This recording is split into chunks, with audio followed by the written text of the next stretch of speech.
আউযু বিল্লাহি মিনাশ শাইতানির রাজিম বিসমিল্লাহির রহমানির রহিম নাহমাদুহু ওয়া নুসাল্লি আলা রাসূলিহিল কারীম। কাছে ও দূরে, দেশে ও দেশের বাইরে যারা এই মুহূর্তে চ্যানেল এস এর ধর্ম ও জীবন আলোচনা শুনছেন, পবিত্র মাহে রমজান উপলক্ষে আপনাদের প্রত্যেককে জানাই আন্তরিক মুবারকবাদ। আসসালামু আলাইকুম ওয়া রাহমাতুল্লাহি তাআলা ওয়া বারাকাতুহু।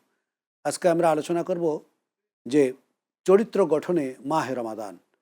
আর এই বিষয়ে আলোচনার জন্য আমাদের স্টুডিওতে উপস্থিত হয়েছেন ডক্টর আল্লামা মাওলানা সাইফুল ইসলাম জিহাদি। আসসালামু আলাইকুম রহমতুল্লাহি তাআলা বারাকা। আমাদের সাথে আরও রয়েছেন বিশিষ্ট আলেমী দ্বীন আলহাজ হজরত মাওলানা অধ্যাপক M A Razzak, Anwara college, পুরান ঢাকা। আমরা আজকে আলোচনা করব চরিত্র গঠনে মাহে রমাদান। এই রমজান আমাদেরকে কি শিক্ষা দেয়। প্রথমেই যাচ্ছি ডক্টর সাইফুল ইসলাম জিহাদি সাহেবের কাছে। আলহামদুলিল্লাহি রাব্বিল আলামিন ওয়া সালাতু ওয়া সালামু আলা নবিয়িনা মুহাম্মদ ওয়া আলা আলিহি ওয়া আসহাবিহি আজমাইন। কেমন আছেন আপনারা? আলহামদুলিল্লাহ। আলহামদুলিল্লাহ। দূরে ও কাছে, দেশে ও দেশের বাহিরে যারা চ্যানেল এস এর মাহে রমজানের ধর্ম ও জীবন অনুষ্ঠান উপভোগ করছেন, আপনাদেরকে অভিনন্দন, মুবারকবাদ। এই সিয়াম অবস্থায় আমরা আজকের এই ধর্ম বিষয়ক আলোচনা শুনছি। আল্লাহ তাআলা আমাদের সিয়ামকে কবুল করুন। আলোচনার বিষয় হচ্ছে চরিত্র গঠনে মাহে রমজান। আসলে চরিত্র গঠন যদি আপনি করতে চান তাহলে আসতে হয় এই পৃথিবীতে শ্রেষ্ঠ চরিত্রকার। আল্লাহ রাব্বুল ইজ্জাত ওয়া জালাল বলেছেন, লাকাদ কানা লাকুম ফি রাসূলিল্লাহি উসওয়াতুন হাসানা। আবার বলেছেন, ইন্নাকা লা আলা খুলুকিন আযীম। সুবহানাল্লাহ। সর্বোত্তম চরিত্র দিয়ে আমি মুহাম্মদ সাল্লাল্লাহু আলাইহি ওয়াসাল্লামকে তৈরি করেছি। অতএব তোমরা যদি নিজেদের সুন্দর চরিত্র চাও তাহলে একমাত্র শুধুমাত্র মুহাম্মদ সাল্লাল্লাহু আলাইহি ওয়াসাল্লামকেই কি করো? অনুকরণ করো। তাহলে চরিত্র বলতে তো আমরা এখন চরিত্র যদি শ্রেষ্ঠ, সুন্দর, উন্নত চরিত্র বোঝাতে চাই তাহলে সেটা মুহাম্মদ সাল্লাল্লাহু আলাইহি ওয়াসাল্লামের চরিত্রের আর কোনো বিকল্প নেই। তাহলে আমাদের চরিত্রটা শ্রেষ্ঠ চরিত্র হতে হলে, উন্নত চরিত্রবান হতে হলে, আদর্শ মানুষ হতে হলে আমাদের তো হতে হবে মুহাম্মদ রাসূলুল্লাহ সাল্লাল্লাহু আলাইহি সাল্লামের মতো একতা, রাসূল সাল্লাল্লাহু আলাইহি ওয়াসাল্লামের প্রতিছবি, সাহাবায়ে আজমাইনদের মতো যেভাবে সাহাবায়ে আজমাইন রাসূল সাল্লাল্লাহু আলাইহি ওয়াসাল্লামকে অনুকরণ করেছেন কোরআন দিয়ে, ব্যক্তি, পরিবার, সেভাবেই সমাজ, আমাদেরকে রাষ্ট্র করতে সবকিছু হবে। আমাদের অনুকরণ তাহলে করতে হবে। রমজানের সাথে চরিত্র গঠনের সম্পর্কটা কতটুকু? আল্লাহ রাব্বুল ইজ্জাত ওয়া জালাল বলেছেন, কুতিবা আলাইকুমুস সিয়াম কামা কুতিবা আলাল্লাযীনা মিন ক্বাবলিকুম লাআল্লাকুম তাত্তাকুন। আল্লাহ বললেন যে রোজা তোমাদেরকে এই জন্য দিয়েছি, তোমাদের পূর্ববর্তীদেরকে দিয়েছিলাম। তাহলে রোজা কেন দিয়েছি? সম্ভবত তোমরা চরিত্রবান হবে। কারণ তাত্তাকুন, তাকওয়া। যে ব্যক্তি তাকওয়ার যত ঊর্ধ্বে তার চরিত্র ততটা ভালো, আর যার চরিত্র যতটা ভালো সে ব্যক্তি ততটা মুত্তাকি। তিনটি কাজ থেকে বিরত থাকা নাম হচ্ছে সিয়াম: পানাহার, কামাচার, পাপাচার। কিন্তু আপনি পানাহার বন্ধ করলেন, পাপাচার আর কামাচারের মধ্যে লিপ্ত থাকলেন। মুহাম্মদ সাল্লাল্লাহু আলাইহি ওয়াসাল্লামের আদর্শ থেকে আপনি তাগুতের আদর্শে, যেটা ইসলাম বিরোধীদের আদর্শে, কোরআন বিরোধীদের আদর্শের মধ্যে আপনার আদর্শ। তাহলে এই সিয়াম দিয়ে, এই কিয়াম দিয়ে আপনি কখনো চরিত্রবান হতে পারবেন না, মুত্তাকি হতে পারবেন না। এজন্য আল্লাহ রাব্বুল আলামিন বলেন, লাআল্লাকুম তাত্তাকুন। অতএব অল্প কথায় আপনাকে বুঝতে হবে, এই রমজান থেকে আপনি তখনই চরিত্রবান হতে পারবেন যখন আপনার complete life, Islam is the complete code of life, hour prophet হযরত মুহাম্মদ মুস্তাফা আহমদ মুস্তাফা সাল্লাল্লাহু আলাইহি ওয়াসাল্লাম। আমরা যতক্ষণ পর্যন্ত আমাদের কমপ্লিট জীবনটা ব্যক্তি, পরিবার, সমাজ, রাষ্ট্রে, বিশ্বে সমস্ত কাজগুলোতে সার্বক্ষণিক মুহাম্মদ সাল্লাল্লাহু আলাইহি ওয়াসাল্লামের আদর্শে, আল্লাহর নির্দেশে পরিচালিত হতে না পারবো, ততক্ষণ পর্যন্ত আমাদের ভালো চরিত্র হবে না, মুত্তাকিও হতে পারবো না। অতএব আপনি যদি জান্নাতে যেতে মুত্তাকি হতে চান, এই রমজান মাসই একটা অন্যতম উপায়, আপনি একজন প্রশিক্ষণ দিয়ে মুত্তাকি হয়ে যাওয়া। এবার আমরা অধ্যাপক মাওলানা আব্দুর রাজ্জাক সাহেবের কাছ থেকে জানতে চাইব যে এই চরিত্র গঠনে আমাদের করণীয় কি, রমজানটাকে কিভাবে কাজে লাগালে আমাদের চরিত্রটা পূর্ণাঙ্গ চরিত্র হবে। ইন্নাল হামদুলিল্লাহ ওয়াসসালাতু ওয়াসসালামু আলা রাসূলিল্লাহ। আল্লাহ তাআলা ইরশাদ করছেন, শাহরু রমাদানাল্লাযী উনজিলা ফীহিল কুরআন হুদাল লিন-নাস ওয়া বায়্যিনাতিন মিনাল হুদা ওয়াল ফুরকান। ক্বালা রাসূলুল্লাহি সাল্লাল্লাহু আলাইহি ওয়াসাল্লাম, মান লাম ইয়াদা কাওলাজ জুর ওয়াল আমালা বিহি ফালাইসা লিল্লাহি হাজাতুন আন ইয়াতাআমাহু ওয়া শারাবাহু আও কামা ক্বালা আলাইহিস সালাতু ওয়াসসালাম। আল্লাহ তাআলা ইরশাদ করছেন, এই মাস রমজান মাস, এই মাসে আমি কোরআন নাজিল করেছি মানব জাতির হেদায়েতের জন্য। আর এই কোরআন হলো সত্য মিথ্যার পার্থক্য নির্ণয়কারী। আর এই কোরআন হলো মানব জাতির জন্য পুরোপুরি হেদায়েত। এখান থেকে আমরা পেলাম মানব জাতির হেদায়েত। হেদায়েত নিতে হবে মূলত আল কোরআন থেকে আর রাসূলের আদর্শ থেকে। তাহলে আমরা এই রমজানকে পূর্ণাঙ্গভাবে একটা চরিত্রান্বিত রাসূলের আলোকে আমরা অবলম্বন করতে পারবো। রাসূলুল্লাহ সাল্লাল্লাহু আলাইহি ওয়াসাল্লাম বলেছেন, মান লাম ইয়াদা কাওলা যুর ওয়াল আমালা বিহি ফালাইসা লিল্লাহি হাজাতুন। যে ব্যক্তি রোজা রাখলো কিন্তু মিথ্যা এবং মিথ্যা কার্যক্রম পরিহার করলো না, করলো না, সে রোজা রাখার মাধ্যমে, তার রোজা রাখার মাধ্যমে আমি কোনো আল্লাহ ফায়দা হলো না, কিছু আসে যায় না। তাহলে মাঝখান আমরা থেকে অনাহারে থাকলো।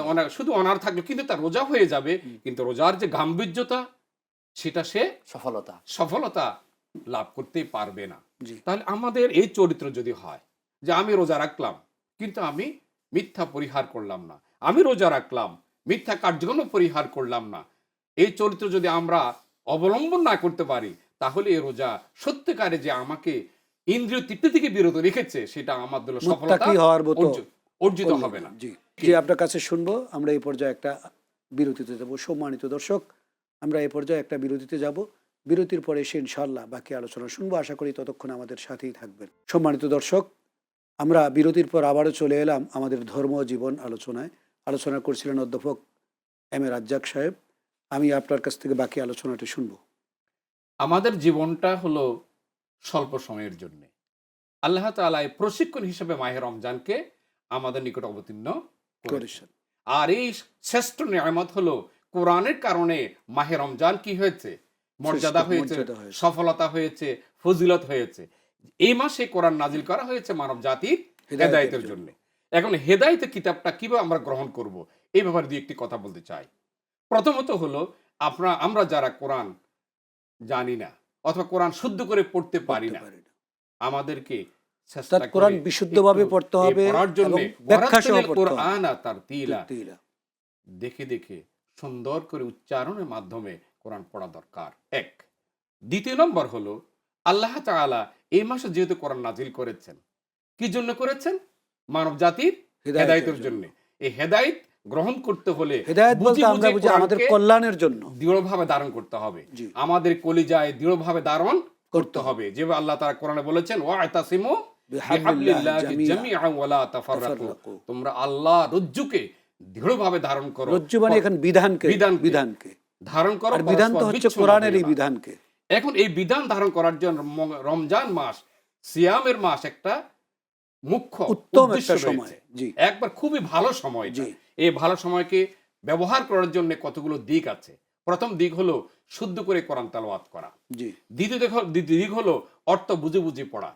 এই দুই শ্রেণীর মানুষকে আল্লাহ তাআলা বলছেন, যারা বুঝে বুঝে পড়বে তারা জান্নাত প্রাপ্তির জন্য সামনে 11টি মাস প্রশিক্ষণ হিসেবে নিয়ে জীবন পরিচালনা করবে। তারা সত্য এবং মিথ্যার পার্থক্য নির্ণয় করতে সক্ষম হবে যারা বুঝে বুঝে কোরআন তেলাওয়াত করে।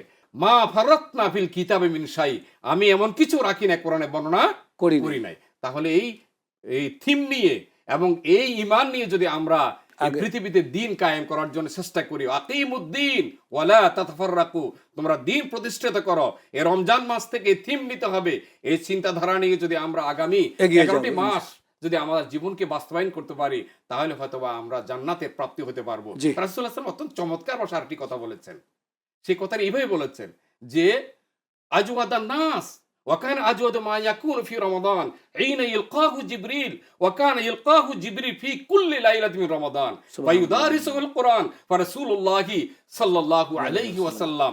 যে আপনার এই হাদিসের ব্যাখ্যা আমি শুনবো মোহতারাম আপনার কাছ থেকে, যে এই যে চরিত্র গঠনে মাহে রমাদান আমাদেরকে কিভাবে কল্যাণময় দিতে পারে। প্রফেসর আব্দুর রাজ্জাক ভাই চমৎকার কথা বলেছেন যে কোরআন দিয়ে মানুষ চরিত্র গঠন করবে, কোরআনকে মেনে নেবে। আপনি যদি একটি বিষয় চিন্তা করেন, যারা সিয়াম পালন করছেন আজকে, আপনি ক্ষুধার্ত তৃষ্ণার্ত থাকার পরেও, খাদ্য পানীয় থাকার পরেও আপনি খাচ্ছেন না, চাইলে খেতে পারেন সবাইকে ফাঁকি দিয়ে, সবাইকে ফাঁকি দিয়ে। আপনি মারাত্মক তৃষ্ণার্ত, আপনি পুকুরে গোসল করতে গেলেন, নদীতে, সেখানে ডুব দিয়ে পানি খাবেন, আল্লাহ ছাড়া কেউ দেখবে না, কিন্তু তারপর আপনি খাচ্ছেন না। ভয়টা কার? আল্লাহ তাআলার। এবং কারণটা কি? যে আল্লাহর বিধান মানতেছি। তাহলে আপনি দেখেন, আপনি আল্লাহ তাআলার বিধান মানার জন্য খাদ্য পানীয় থাকার পরেও আপনি খেলেন না, কারণ এখন খাওয়া হারাম। কিন্তু ইফতারির পরে আপনি আবার সিগারেট খাচ্ছেন, আপনি আবার শেভ করছেন, আপনি আবার মিথ্যা বলছেন, আপনি সুদের সাথে সম্পৃক্ত হচ্ছেন, আপনি ইসলামের বিরোধী চিন্তা করতেছেন। তাহলে বোঝা গেল আপনি আল্লাহকে মেনেছেন সকাল টু সন্ধ্যা, আল্লাহকে মেনেছেন সকাল টু সন্ধ্যা, কিন্তু আল্লাহ তাআলা তো এই মানাটা, এই অভিনয়টা আপনার কাছে রোজার সময়টাই আল্লাহ তাআলা কি চেয়েছিলেন? উদখুলু ফিস সিলমি কাফা, তুমি পরিপূর্ণ ইসলামের ভিতরে প্রবেশ করো সর্বসময়ের জন্য সবকিছুতে। এই জন্য চরিত্র গঠন ভাই, আমরা এদেশে চরিত্র গঠনের মূল দায়িত্বকার আল্লাহ রাব্বুল আলামিন কোরআনুল কারীম। আজকে এই মাহে রমজান, এটা আমাদের রাষ্ট্রপ্রধানের জন্য, আমাদের প্রধানমন্ত্রীর জন্য, নবনির্বাচিত যারা হয়েছেন সরকার গঠন করবেন, আলহামদুলিল্লাহ প্রত্যেকের মুসলমানের জন্যই কি সিয়াম এবং কিয়াম। এখন আল্লাহ রাব্বুল আলামিন কি বলেন, আল্লাযীনা মাক্কান্না ফিল আরদ, আল্লাহ বললেন সিয়াম পালন করো, আল্লাহ বলেন আকামাস সালাহ আর আকিমুদ্দিন, আল্লাহ বলেন আল্লাযীনা মাক্কান্নাহুম ফিল আরদ ওয়া আকামাস সালাহ। তোমরা যদি রাষ্ট্র ক্ষমতা পাও তাহলে সর্বপ্রথম সালাত কায়েম করো। এই সালাত কায়েমের সালাত পরে কায়েমের উপর রাষ্ট্রীয়ভাবে বলা হয়েছে। রাষ্ট্রীয়ভাবে বলা হয়েছে। এরপরে শেষে কি বলেন, তা'মুরুনা বিল মারুফ ওয়া তানহাউনা আনিল মুনকার। এখানে তা'মুরুনা বিল মারুফ, এক কথায় তুমি তোমার দায়িত্ব নিয়ে কুল্লুকুম রাইন ওয়া কুল্লুকুম মাসউলুন আন রাইয়াতিহি, তোমার এই জাতির চরিত্র গঠনের জন্য তুমি তোমার মুসলিম জাতিদেরকে কোরআন দিয়ে কোরআন শিখাও, কোরআন বুঝাও, কোরআন দিয়ে তাদের চরিত্র করার চেষ্টা করো। প্রথম থেকে শেষ পর্যন্ত আমরা এই চেষ্টায় কোরআনের চেষ্টা করতে ছায়াতলে হবে আমাদের যে আসতে হবে। জাতিকে কোরআন দিয়ে গড়ার চেষ্টা করি, আল্লাহর তাইলে ভয় আমরা দেখাতে উন্নত চেষ্টা করি, চরিত্রের জাতি জান্নাতের পাবো। লোভ, জাহান্নামের ভয়, রাসূল সাল্লাল্লাহু আলাইহি ওয়াসাল্লামের আদর্শে নেওয়ার চেষ্টা করি। তাহলে এই জাতি এই সিয়ামের মধ্য দিয়ে এমন একটি চরিত্র পাবে, কোরআনের মধ্য দিয়ে, যেই চরিত্রের কারণে এখন যাদেরকে পিটাইয়া জেল জরিমানা দিয়েও চুরি ডাকাতি হত্যা দর্শন বন্ধ করানো যায় না, তাদেরকে জীবন যে চলে মোহতারাম, গেলেও তারা অপরাধ করতে আমাদের লাগবে। সময় একেবারে শেষ হয়েছে, পরবর্তী আলোচনা আসবো ইনশাল্লাহ। সম্মানিত দর্শক, আপনারা দেখছেন ধর্ম ও জীবন চ্যানেল এসে অত্যন্ত চমৎকার দুজন আলোচক আলোচনা করেছেন। আসুন কোরআন শিখি, কোরআন বুঝে পড়ি এবং কোরআনের আলোকে আমাদের জিন্দেগি গঠন করি। তাহলেই হবে এই রমজান মাসের যে অর্জন এবং ধর্ম যে আমাদের জীবনের সাথে একেবারে ঘনিষ্ঠভাবে অঙ্গাঙ্গিভাবে জড়িত আছে, তখনই আমরা এর থেকে পূর্ণ সুফল আমরা ভোগ করতে পারবো। আগামী অনুষ্ঠান দেখার আমন্ত্রণ জানিয়ে আজকের মতো এখানেই শেষ করলাম। আমা আলাইনা ইল্লাল বালাগ ওয়া আখির দাওয়ানা আনিল হামদুলিল্লাহি রাব্বিল আলামিন। আসসালামু আলাইকুম ওয়া রাহমাতুল্লাহি তাআলা ওয়া বারাকাতুহু।